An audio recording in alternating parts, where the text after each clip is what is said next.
ओम नमो भगवते वासुदेवाय। ओम श्रीमद्भागवत गीता के अध्याय 1 के श्लोक आज हम लोग 36 को पहले संस्कृत भाषा में, बाद में इसका हिंदी अनुवाद सुनेंगे। शुरू करते हैं।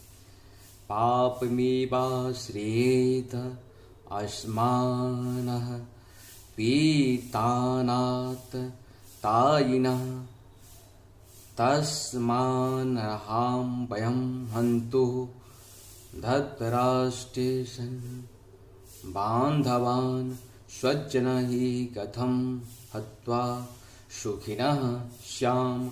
माधव अर्थात यदि हम ऐसे आतताइयों का वध करते हैं तो हम पर पाप चढ़ेगा। अतः यह उचित नहीं होगा कि हम धृतराष्ट्र के पुत्रों तथा उनके मित्रों का वध करें। हे लक्ष्मीपति कृष्ण, इससे हमें क्या लाभ होगा और अपने ही कुटुंबियों को मारकर हम किस प्रकार सुखी हो सकते हैं।